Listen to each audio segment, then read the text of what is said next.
नमस्कार, जय माता दी। मैं हूं आपके अपनी लाइफ डिजाइनर जीतू आचार्य।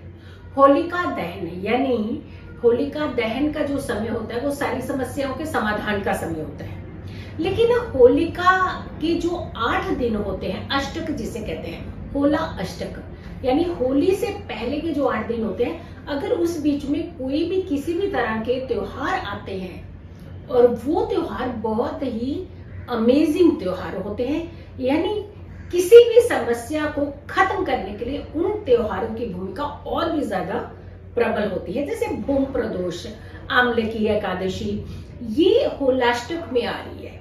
यानी जहां एक तरफ कहते हैं कि सारे ग्रह उग्र हैं, वहां दूसरी तरफ प्रदोष व्रत का आना, भूम प्रदोष यानी मंगल प्रदोष, जिसे हम कहते हैं कि हर काम में मांगल्य करना और हर काम के कष्ट अगर किसी भी काम पर है तो उन कष्टों का निवारण निकलना। अब भूम प्रदोष की बात आती है तो सीधा भूम मतलब मंगल। मंगल का कंसर्न जो होता है आपकी कर्ज के साथ होता है, और कर्ज से मुक्ति का रास्ता जो होता है वो इसी भूम प्रदोष में आप निकाल सकते हैं। वैसे भी होलिका दहन की अग्नि में कहते हैं कि हर दुख स्वाहा होते हैं। ये वो पावन अग्नि होती है कि अपने अंदर आपके हर दुखों को समेट लेती है और आपको सुखों से भरपूर पूर्ण करती है। ये वो समय होता है जहां सारी नेगेटिव एनर्जीज को बंद किया जाता है। लेकिन उसी बीच में कुछ ऐसे इवेंट आते हैं, कुछ ऐसे धार्मिक त्योहार आते हैं जिनका इम्पैक्ट बहुत ज्यादा पड़ता है। बट हमें जरूर ऐसे समय में उपाय करने चाहिए।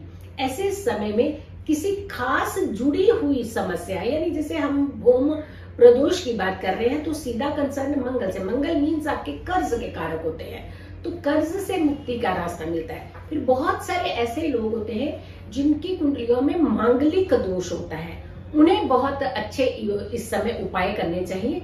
जिनकी शादी में दोष आता है, बार बार परेशानी होती है, उन्हें इस भूम प्रदोष का व्रत भी रखना चाहिए या फिर उपाय करने चाहिए।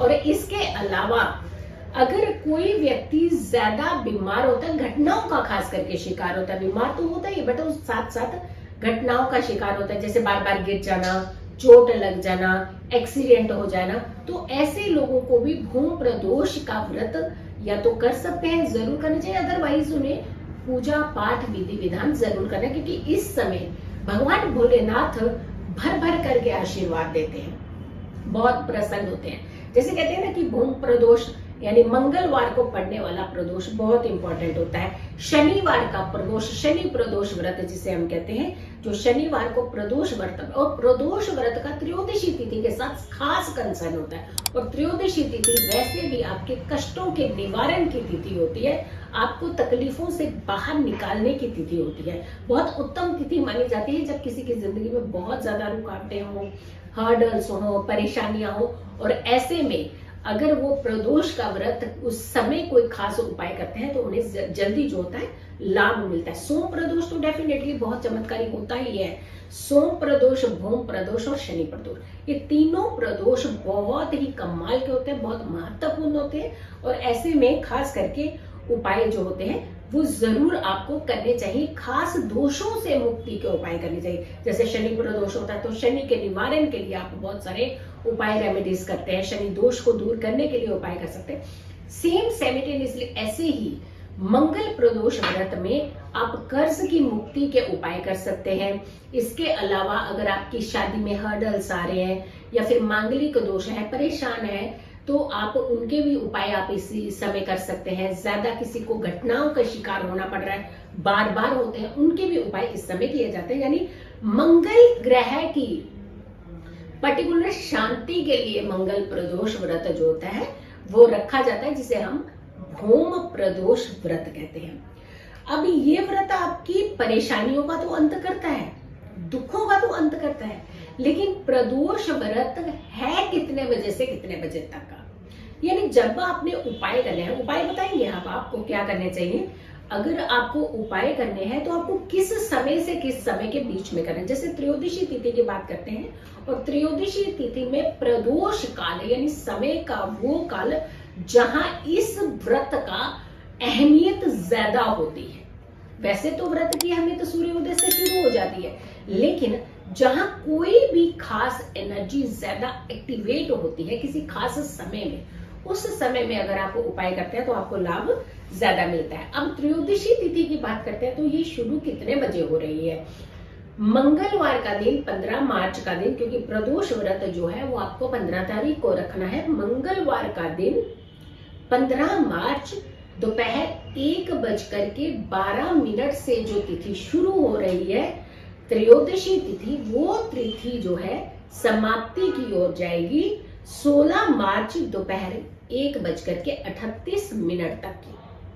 यानी आपको जो प्रदोष काल, शाम का, संध्या का प्रदोष काल मिला है, वो मिला है आपको 15 मार्च को, 15 मार्च को, ना कि 16 मार्च को। क्योंकि हम ज्यादातर कहते हैं कि प्रदोष व्रत की जो अहमियत है वो हमेशा सूर्य उदय के आसपास की जरूर मानी जाती है, यानी कोई भी व्रत की अहमियत सूर्योदय के साथ। लेकिन प्रदोष काल के व्रत की जो अहमियत है वहां शाम का प्रदोष काल आना जरूरी होता है। तो ऐसे में जो व्रत रखना है वो आपने 15 तारीख का रखिएगा, जबकि सूर्य उदय का अगर के हम तिथि देखते हैं, त्रयोदशी तिथि तो 16 को भी है, लेकिन अगर आप 15 का व्रत रखते हैं तो ज्यादा उत्तम रिजल्ट आपको मिलने की संभावना है, क्योंकि शाम का, संध्या का जो प्रदोष काल है वो आपको 15 तारीख को मिल रहा है। अब प्रदोष काल में जो पूजा होती है, व्रत की पूजन किया जाता है, यानी क्योंकि प्रदोष काल में मैंने कहा ना त्रयोदशी तिथि और संध्या का समय, व्रत का जो पूजन है, जो आपने खास उपाय रेमेडीज करनी है, वो किस समय करनी है? वो आपने 15 मार्च की शाम को 6:25 से लेकर के 8:50, 6 शाम को 6:25 PM से लेकर के 8:50 PM के बीच में ही आपने इस रेमेडी को करना है, जो हम आपको बताने जा रहे हैं, जिससे आपके कर्ज की मुक्ति होगी। आपने एक कागज ले लेना है, उस पे चमेली के तेल से आपने अपना नाम लिखना है, अपने इष्ट देव का नाम लिखना है, और साथ के साथ आपने अपना गोत्र लिखना है। अगर आपको गोत्र नहीं मालूम है तो आपने अपनी मदर, माता जी का नाम जरूर लिखना है, और उसके बाद आपने नीचे लिखना है कि हे हनुमान, हे भोलेनाथ, मुझे इस कर्ज से मुक्ति दीजिए। और इस कागज को आपने फोल्ड करके अपने घर के पूजा स्थान में रख देना है। जब आपका कर्ज उतरने की संभावना बन जाए तो आपने इस कागज को एक बहुत ही अच्छे, पवित्र, साफ सुथरे लाल रंग के कपड़े में लपेट लेना है, और उसके बाद आपने इसके साथ 3 सुपारियां, जिसके ऊपर रोली डालनी है, सिंदूर जिसे हम डालते हैं, उन सुपारियों को साथ में रखते हुए पीपल के पेड़ के नीचे आपने रख करके आ जाना है। और जब आप ये रखने लगे, ये विधि करने लगे पीपल के पेड़ के नीचे, तब भी आपने यही अरदास करनी है, यही विनती करनी है, यही प्रार्थना करनी है कि हे ऊपर वाले, हे मेरे इष्ट देव, हे मेरे देवी देवताओं, मुझे मेरे इस कष्ट से बाहर निकलने का रास्ता दीजिए, यानी हमें कर्ज से मुक्ति पाने का एक रास्ता दीजिए।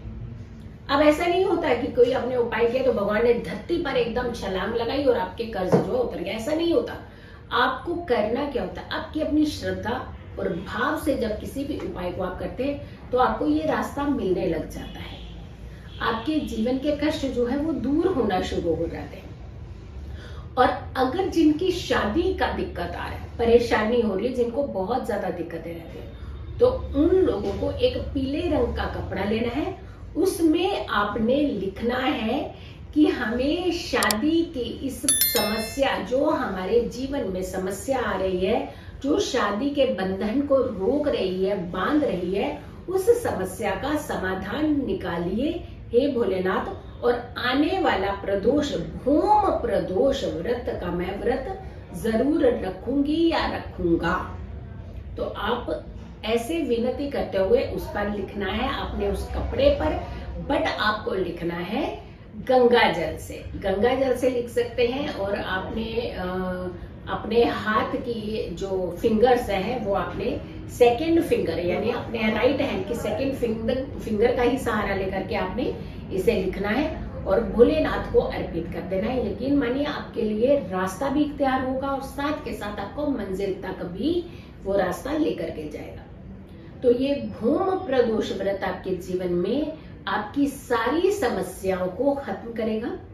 और अगर आप लोगों ने अभी तक मेरे चैनल को सब्सक्राइब नहीं किया है तो जरूर कीजिएगा, वीडियो ज्यादा से ज्यादा लोगों तक जरूर शेयर कीजिएगा और मेरी आने वाली वीडियो का आप इंतजार करें। तब तक के लिए नमस्कार।